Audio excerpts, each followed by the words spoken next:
அனைவருக்கும் வணக்கம். இன்னைக்கான ஆன்மீக பதிவில் நம்ம பார்க்க போகிற ரொம்ப முக்கியமான ஒரு பயனுள்ள ஆன்மீக தகவல் என்ன அப்படின்னு பார்த்தீங்கன்னா, ஆகஸ்ட் மாதம் 22ஆம் தேதி வெள்ளிக்கிழமையோடு இணைந்து வரக்கூடிய அதிபயங்கர அமாவாசை தினம் வருகிறது.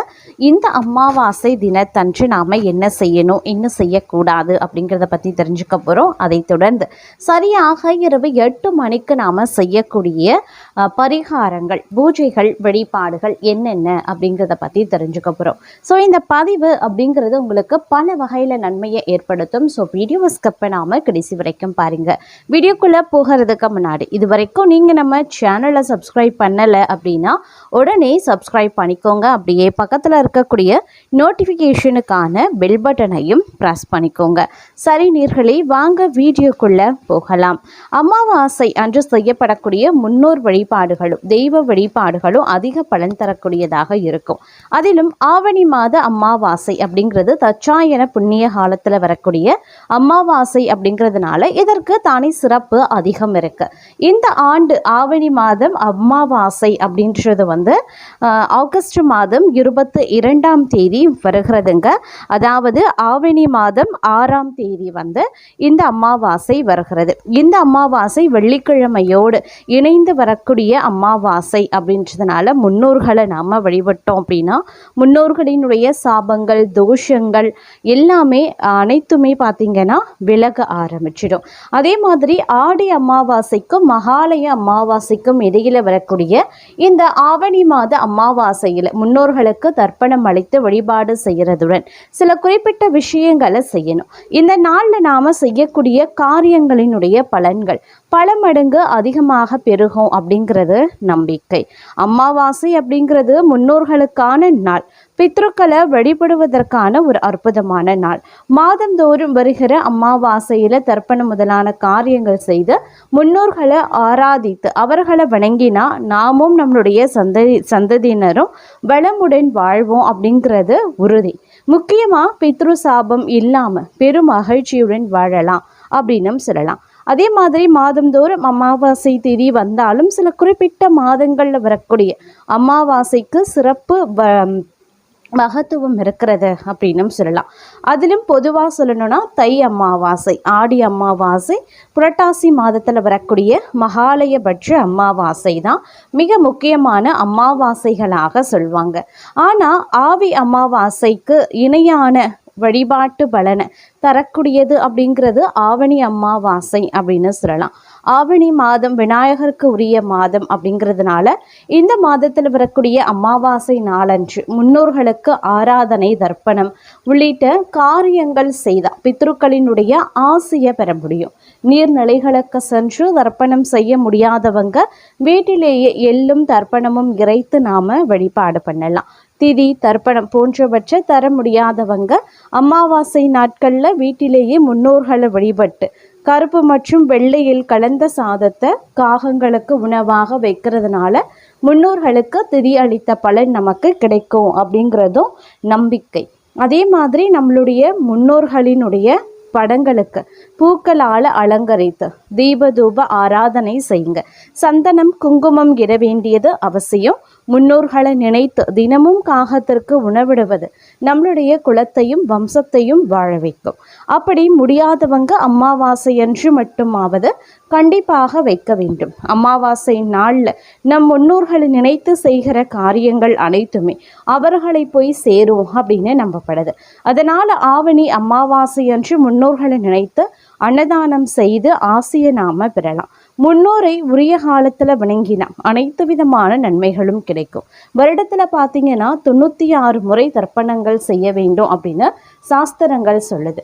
அனைத்தையும் செய்ய முடியல அப்படின்னாலும் ஆடி மற்றும் தை மாத அமாவாசைகளில் மட்டும் அவசியம் செய்யணும். அவ்வாறு தவறக்கூடிய பட்சத்தில் மகாலயபட்சம் செய்ய வேண்டும். ஒருவன் தன்னுடைய பெற்றோரையும் குல தெய்வத்தையும் முன்னோர்களையும் வணங்கலை அப்படின்னா மற்ற தெய்வங்களை வணங்கி பலன் கிடையாது. அமாவாசை தினத்தில் எறும்பு, பசு, காகம், நாய், பூனை மற்றும் அந்தணர்களுக்கு உணவளித்து அவர்களின் வயிற்றை நிறைத்தால் கடவுளினுடைய ஆசியும் முன்னோர்களினுடைய ஆசியும் பரிபூரணமாக கிடைக்கும். அமாவாசை நாளில் நம்மளுடைய முன்னோர்களை நினைத்து காகத்திற்கு உணவிடுவது வழக்கமாக கொண்டிருக்கோம். அமாவாசை நாளில் மறக்காமல் முன்னோர் வழிபாட்டை செய்து காகத்திற்கு உணவிட்டு முன்னோர்களுடைய ஆசையை பெறலாம். அதே போல் மாலை நேரத்தில் வாசலில் மாவிளை தோரணம் கட்டி குலதெய்வ படத்திற்கு பூக்கள் வைத்து அலங்கரித்து குலதெய்வத்திற்கு பொங்கலிட்டு புடவை, ஜாக்கெட், பழங்கள், மங்கள பொருட்கள் வைத்து வணங்கலாம். அந்த புடவை முதலான மங்கள பொருட்களை யாரேனும் சுமங்கலிக்கு வழங்கலாம். இவ்வாறு செய்யறதுனால இதுவரைக்கும் தடைபட்டிருந்த மங்கள காரியங்கள் வீட்டில் நடைபெறும். இல்லத்துல ஒற்றுமையும் சந்தோஷமும் குடிகொள்ளும். அமாவாசை நாளில் ஏழைகள், இல்லாதோர் அல்லது இயலாதோர்களுக்கு அன்னதானம் மற்றும் வஸ்திர தானம் செய்ய நம் செய்த பாவம் அனைத்துமே நீங்கும். கர்ம வினைகள், தீவினைகள் அனைத்தும் நீங்கி வாழ்க்கையில புண்ணியம் சேரும் அப்படிங்கிறது ஐதீகம் அப்படின்னு சொல்லலாம். இந்த ஆவணி மாத அமாவாசை வழிபாடு அப்படிங்கிறது புண்ணியத்தை சேர்க்கக்கூடிய ஒரு வழிபாடாக கருதப்படுகிறது. இந்த நேரத்தில் பார்த்தோம் அப்படின்னா பித்ருக்கள் அப்படிங்கிறது நம்மளுடைய குடும்பத்தில் வாழ்ந்து மறைந்த நம்மளுடைய முன்னோர்கள். அவர்கள் தங்களது சந்ததியினர் பாக்கிய பலம் பெற, வாழ்க்கையில் முன்னேற, தடைகள் அகல, பல தோஷங்கள் நிவர்த்தியாக வருடத்தில் சில குறிப்பிட்ட தினங்களுக்கு பூலோகம் வந்து ஆசி வழங்குறதா ஐதீகமும் ஒரு புறம் இருக்கு. அதுல அமாவாசை நாள் அப்படிங்கிறது மிகவும் சக்தி பொருந்திய நாள். மாதுர்காரனாகிய சந்திரனும் பிதுர்காரனாகிய சூரியனும் ஒன்றாக இணையக்கூடிய காலமே அமாவாசை அப்படின்னு சொல்லலாம். அந்த தினத்தில் மறைந்த முன்னோர்களுக்கு திதி தர்ப்பணம் செய்து உணவு படையலிட்டு ஆசை பெறும்போது நமது பாக்கியஸ்தானம் வலிமை பெறும். இதன் மூலமா திருமண தடை, குழந்தை பிறப்பு தாமதம், வறுமை, நீடித்த நோய், கடன் தொல்லை போன்ற பிரச்சனைகளை நீக்கி கர்ம வினைகளுக்கு பரிகாரம் தேடிக்கொள்ளலாம். இயற்கையாக இறந்தவர்களின் ஆன்மாவிற்கு எளிதில் முக்தி கிடைத்திடும். மனவேதனை அடைந்து துர்மரணம் அடைந்தாலும் கொடூரமான நோய் தாக்கத்தால் இருந்தாலும் அவர்களின் ஆன்மா எளிதில் முக்தி அடைகிறது கிடையாது.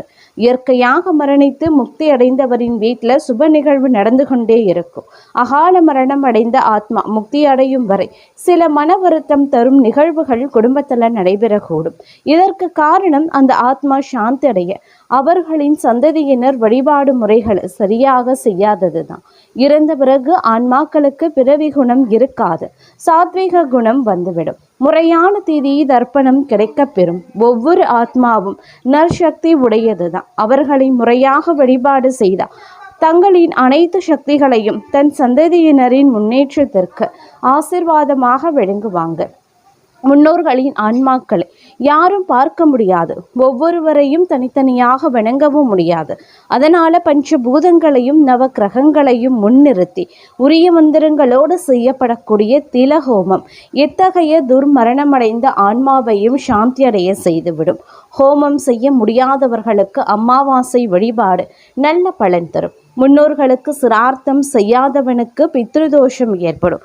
ஒருவேளை அதிகமான புண்ணிய பலத்தால் ஒருவன் தன் வாழ்நாளில் பித்ருதோஷத்தை அனுபவிக்காமல் போகலாம்.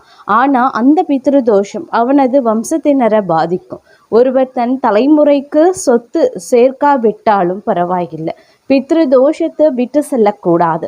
அமாவாசையன்று முன்னோர்கள் ஆத்ம சாந்திக்காக செய்யப்படும் திதி தர்ப்பண பூஜையானது நம்மளுடைய வம்சாவழியினருக்கு பெரிதும் நலம் தரும் அப்படின்னு சொல்லலாம். அந்த வகையில் அமாவாசை திதி அன்று நாம் செய்யக்கூடிய விரத வழிபாடுகள் மிக மிக முக்கியமான ஒன்று அப்படின்னு சொல்லப்படுது.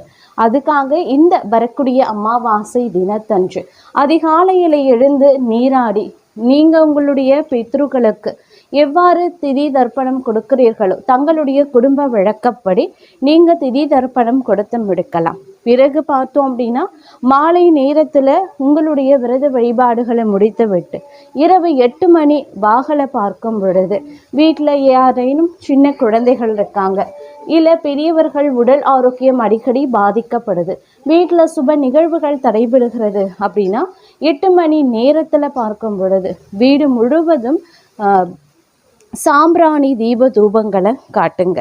இது உங்களுடைய குழந்தைகளுக்கும் காட்டுவது ரொம்ப ரொம்ப நல்லது. குழந்தைகள் எந்நேரமும் அழுகிறார்கள் அப்படின்னா அந்த குழந்தைகளுக்கும் நாம் காட்டலாம். வீடு முழுவதும் நாம் காட்டக்கூடிய பட்சத்தில் வீட்டுக்குள்ளே இருக்கக்கூடிய கெடு சக்திகள் வெளியே சென்று நற்சொய் நல்ல சக்தியை வந்து உள்ளே வந்து அனுப்பும். இதன் காரணமாக குடும்பத்தில் வந்து சுபிக்ஷமும் நிம்மதியும் இருக்கும். குழந்தையினுடைய ஆரோக்கியமும் சிறப்பாகவே இருக்கும். மன ஆரோக்கியமும் பெற்று சிறப்புற்று வாழும் அப்படின்னு சொல்லலாம். அதனால் மறக்காமல் இந்த அமாவாசை தினத்தன்று இரவு 8 மணி நேரத்தில் வீடு முழுவதும் தீபதூப ஆராதனை காண்பீங்க. முக்கியமாக குழந்தைகள் உங்கள் வீட்டில் இருக்காங்க அப்படின்னா அந்த குழந்தைக்கும் நீங்கள் தீப தூபங்களை, அதாவது வந்து தூபங்களை காட்டணும், தீபங்களை காட்டக்கூடாது. அதாவது சாம்பிராணி புகையை குழந்தைகளுக்கு காட்டுவது அப்படிங்கிறது ரொம்ப ரொம்ப நல்லது.